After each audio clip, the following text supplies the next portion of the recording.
रत सिद्ध होय गणनायक करिवर वदन करहु अनुग्रह सोई बुद्धि राशि सुविगुण सदन मूक होय बाचाल पंगु चढ़ई गिरवर गहन जासु कृपा सुदयाल द्रवौ सकल कलिमल दहन। भक्त वत्सल भगवान की जय। श्री बांके वृंदावन बिहारी लाल की जय। श्री सद्गुरु भगवान की जय। राजा परीक्षित ने श्री सुखदेव जी से पूछा कि हे भगवान, उन यज्ञ पत्नियों पर भगवान ने कैसे कृपा की, इसका संवाद हमें पूरा बताइए। तब भगवान सुखदेव जी ने कहा कि हे राजन, भगवान श्री कृष्ण और बलराम ग्वाल वालों को साथ लेकर यमुना के तट पर गौएं चरा रहे। मध्याह्न काल की वेला में भगवान विराजमान हैं। आसपास सारे ग्वालवाल विराजे। तभी कुछ ग्वाल वालों ने कहा, हे कन्हैया, हमें बड़ी भूख सता रही, अब हमसे चलना फिरना बड़ा कठिन हो रहा है। यहाँ से गोकुल तो बहुत दूर, हम कैसे पहुँचेंगे?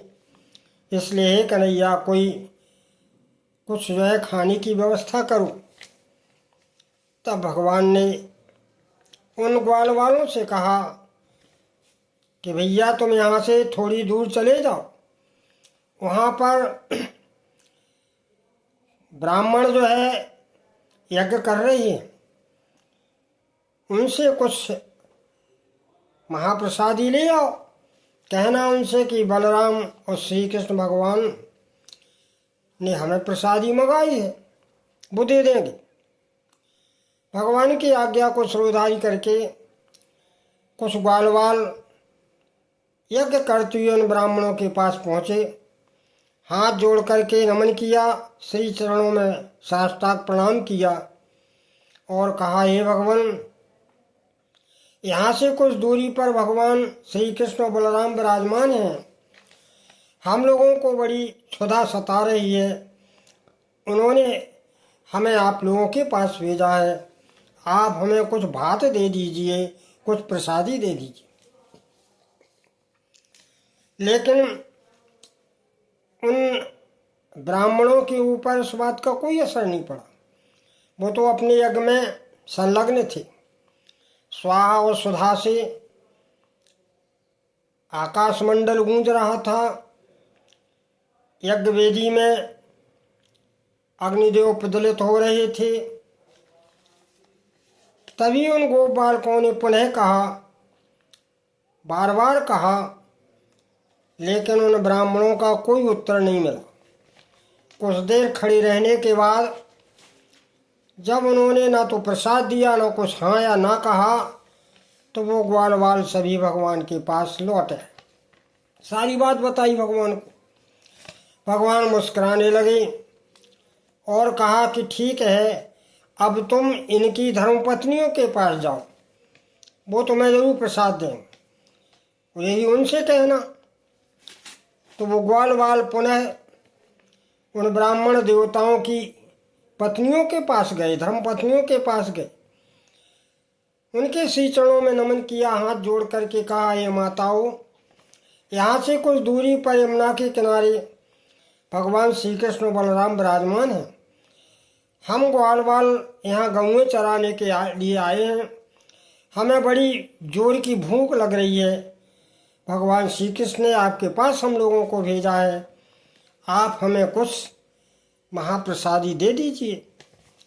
जब भगवान श्री कृष्ण की बात उन यज्ञ पत्नियों ने सुनी कि भगवान यहीं आए हैं कुछ दूरी पर, तो चूंकि उन्होंने बहुत पहले भगवान के बारे में सुन रखा था और उनके हृदय में ये आकांक्षा रहती थी कि कब उन मनमोहन के दर्शन करें, आज ऐसा सौभाग्य मिला तो उन यज्ञ पत्नियों ने कहा, आप रुको, हम स्वयं तुम्हारे साथ चलेंगे। और इस प्रकार 56 प्रकार के भोजन तो तैयार थे ही, तुरंत जो है थालियों में सजाए गए।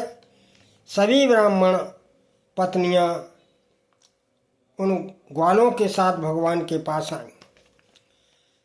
और जब भगवान के पास आई तो उस स्थिति में उन्होंने भगवान को कैसे देखा, इसका वर्णन श्री सुखदेव जी भगवान कहते हैं कि राजा परीक्षित, जब यज्ञ पत्नियां भगवान के पास आईं तो यमुना के तट पर ग्वाल वालों से घिरे बलराम और कृष्ण इधर उधर घूम रहे हैं, ऐसा देखा।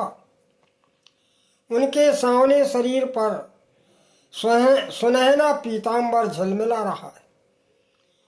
भगवान जो है पीताम्बर धारण किए हैं, वो झलमिला रहा है।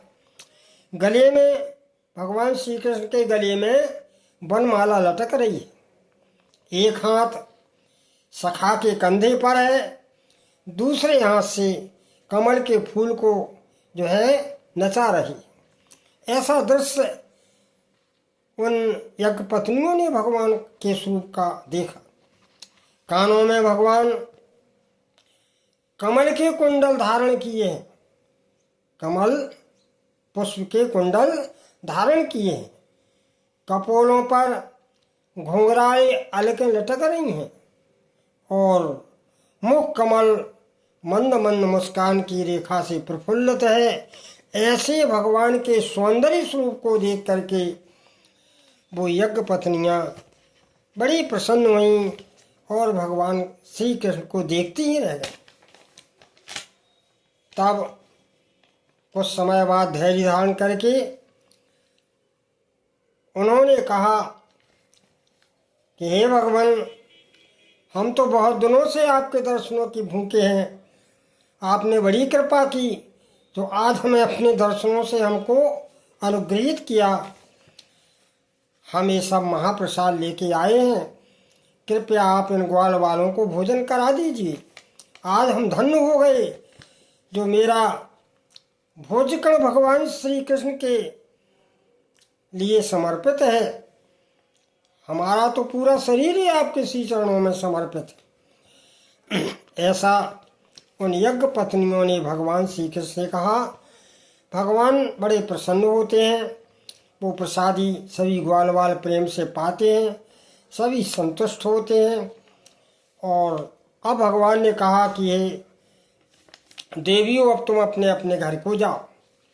तो उन्होंने कहा कि हे भगवान, अब हमें वो स्वीकार कौन करेंगे।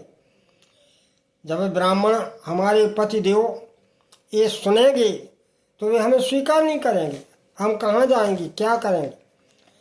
तब भगवान ने कहा, नहीं नहीं, तुमसे कोई कुछ नहीं कहेगा, तुम जाओ और वे तुम्हें आनंद से स्वीकार करेंगे, बल्कि वो तुम्हारे ऋणी रहेंगे। जब भगवान ने ऐसा कहा तो वो यज्ञ पत्नियां जब अपने घर पर आईं तो ब्राह्मण देवता हाय हाय कर रहे थे। बोले, देवी तुम धन्य हो, तुमने जो है आज भगवान के साक्षात दर्शन कर लिए, तुम्हारा जीवन जो है कल्याणमय हो गया। हम एक ऐसे अभागे हैं जो भगवान से विमुख रहे, हमने उन्हें थोड़ा सा प्रसादी भी नहीं दे सके। तुम्हारे जाने के बाद हमने सुना था कि ये साक्षात नारायण का अवतार हुआ है, तो हमें बड़ा दुख हुआ कि जिन परमात्मा के लिए हम यज्ञ कर रहे हैं वो तो साक्षात विराजमान हमारा प्रसादी पा रहे हैं, प्रसादी पाने के लिए कह रहे हैं और हम उनको प्रसादी ना दे सके। कहने लगे, हाय हाय, हम भगवान श्री कृष्ण से विमुख हो गए। हम भले ही बड़े ऊंचे कुल में हमारा जन्म हुआ, हम गायत्री ग्रहण करके दुजात हुए, हमने गायत्री मंत्र का आराधन किया तो हम भले ही ब्राह्मण स्वरूप में आ गए। विद्याध्ययन करके हमने बड़े बड़े यज्ञ किए, उसमें भी सफलता ली, परंतु ये सब किस काम का कि हम भगवान के काम नहीं आए। अरे इन सब का फल तो भगवान की प्राप्ति ही है, लेकिन जिस पुरुषार्थ को हमने खो दिया, धिक्कार है हमारी विद्या पर, हमारी आज विद्या सब व्यर्थ गई। भगवान की माया तो ऐसी है कि बड़े बड़े योगियों को भी मोहित कर लेती है। कितने आश्चर्य की बात है। वो ब्राह्मण देवता कहते हैं कि स्त्रियां तो देखो भगवान कृष्ण में कितना आगाध इनका प्रेम है कि ना इनमें यज्ञ है, ना इन्होंने दान किया, ना वेदाध्ययन किया, ना तप किया, ना व्रत किया, ना गुरुकुल में गई, कुछ भी तो नहीं किया, लेकिन फिर भी भगवान के चरणों में अगाध प्रेम होने के कारण आज इनका जीवन धन्य है, हमारा जीवन व्यर्थ गया। ऐसा वो हाय हाय कहने लगे, क्योंकि इसके पहले वो अनभिज्ञ थे कि ये परमात्मा का अवतार, उन्होंने जाना कोई होंगे कृष्ण। और तब फिर वो उन्होंने सुना कि भगवान तो जा चुके हैं, संध्या की बेला होने वाली है। अब वो अगर भगवान के दर्शन करने गोकुल जाते भी, लेकिन कंस के भय से नहीं जा सके, और चूंकि वो भगवान के दर्शनों से वंचित रहे। इस प्रकार भगवान ने उन यज्ञ पत्नियों की हृदय की व्याकुलता को जान करके आज इस बहाने से ग्वाल वालों को भूख प्रज्वलित की और वहाँ भेजा और उनको दर्शन दिए। ये भगवान बड़े धन्य हैं, बड़े कृपालु हैं।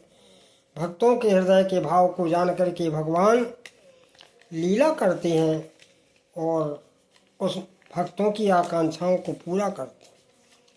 आज की विश्राम ही बोलिए आनंद कंद भगवान की जय।